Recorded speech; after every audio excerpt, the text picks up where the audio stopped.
pakai sandal apa itu loh Pak Yansen, sandal kayu itu. Sejumlah mantan pemain oriental Sirkus Indonesia (OCI) melakukan audiensi dengan Komisi 13 DPR RI atas dugaan eksploitasi.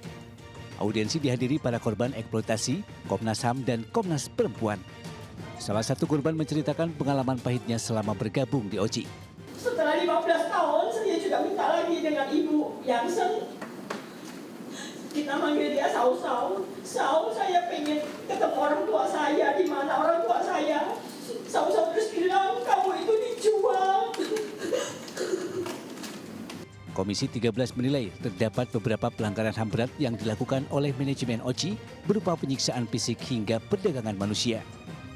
Wakil Ketua Komisi 13 DPR RI, Sugiat Santoso mendesak Barreskrim Polri membuka kembali kasus dugaan kekerasan dan eksploitasi ini yang diketahui prosesnya terhenti pada tahun 1999 karena kurangnya bukti. OCI dan si ex-karyawan ini sudah sama-sama sepakat bahwa sejak umur bayi mereka sudah diperdagangkan di OCI. Saya pikir itu bisa pintu masuk. Nah, kita Komisi 13 ingin mengawal kasus ini terkait dengan tindak kejahatannya. Menurutnya kasus ini bisa dibuka kembali dengan menggunakan pasal tindak pidana perdagangan orang atau TPPO. Dari Jakarta, Amrina Rida, Novan Dwi, Andri Setiawan, iNews melaporkan. Bupati Indramayu Luki Hakim akhirnya dijatuhi sanksi terkait pelanggaran prosedur izin dinas saat melakukan perjalanan ke Jepang beberapa waktu lalu. Sanksi tersebut adalah kewajiban mengikuti pendalaman tata kelola politik pemerintahan di Kementerian Dalam Negeri selama 3 bulan ke depan. Dengan kata lain, Luki Hakim diharuskan mengikuti magang, di mana ia harus hadir minimal 1 hari dalam seminggu di lingkungan Kementerian Dalam Negeri seperti yang dinyatakan Wamendagri Bima Arya Selasa kemarin. Sanksi ditetapkan berdasarkan penelusuran tim inspektorat, di mana Luki Hakim ternyata tidak mengetahui adanya aturan izin perjalanan ke luar negeri bagi kepala daerah. Sanksi yang berlaku mulai pekan depan ini diharapkan menjadi pembelajaran bagi seluruh kepala daerah untuk tidak sembarangan melakukan perjalanan ke luar negeri. Kementerian Dalam Negeri memutuskan untuk menjatuhkan sanksi dalam bentuk pendalaman mengenai tata kelola politik pemerintahan dalam waktu 3 bulan dan paling tidak 1 hari dalam seminggu. Bupati Indramayu diwajibkan untuk hadir di lingkungan Kementerian Dalam Negeri. Bima Arya menambahkan, guna mendukung langkah efisiensi dan penghematan, maka Luki Hakim diimbau tidak menginap di Jakarta dan menggunakan transportasi umum dari tempat tinggalnya ke kantor Kemendagri. Sebelumnya, Luki Hakim sendiri telah meminta maaf kepada Menteri dan Wakil Menteri Dalam Negeri serta Gubernur Jawa Barat atas kelalaiannya tersebut. Saya salah, saya minta maaf, dan pemaafan itu juga saya juga nggak tahu tuh apakah kalau dimaafkan terus seperti apa. Artinya saya melakukan suatu perbuatan, saya minta maaf. Selebihnya saya hasbunallah.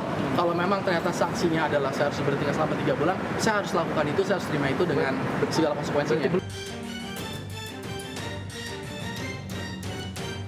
Gubernur Jawa Barat Deddy Mulyadi merespon ancaman pengoboman dan pembunuhan dirinya serta keluarga saat live streaming di channel YouTube. Dengan santai, pria yang biasa diakrab KDM ini menganggapnya sebagai resiko menjadi pemimpin daerah. Menurutnya ancaman ini bukan kali ini saja terjadi, namun saat menjadi Bupati Purwakarta. Ancaman itu pun tidak akan memberikan efek apapun terhadap kinerjanya sebagai Gubernur Jawa Barat. KDM akan mengkaji terlebih dahulu untuk melaporkan ancaman tersebut ke Polda Jawa Barat. Enggak lah, saya terus. Buktinya kemarin saya datangin ke Kampung Preman, ke Depok. Artinya saya itu nggak akan terpengaruh oleh ancaman siapapun. Saya akan terus tegak lurus, bekerja, kemudian menurunkan atau bila perlu Jawa Barat zero premanisme, kemudian terus bekerja membenahi lingkungan, bekerja menutup tambang-tambang ilegal, dan bekerja untuk mengevaluasi berbagai perizinan yang merugikan lingkungan di Jawa Barat. Sebelumnya, Gubernur Jawa Barat Deddy Mulyadi mendapatkan ancaman dari kolom komentar media sosial YouTube pribadinya saat berkunjung ke Depok. Komentar ancaman itu pun kemudian diabadikan oleh salah seorang netizen dan viral di media sosial. Dari Bandung, Jawa Barat, Ervan David, iNews melaporkan.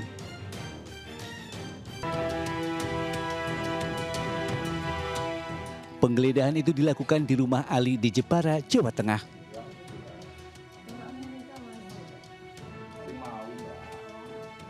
Dalam penggeledahan itu, tim khusus pemberantasan korupsi Kejagung menemukan koper hitam berisi uang senilai 5,5 miliar rupiah. Koper itu disembunyikan di kolong tempat tidur terbungkus kardus. Uang dalam koper itu ditemukan dalam pecahan mata uang dolar sebanyak 3.600 lembar yang terbungkus plastik dengan rapih.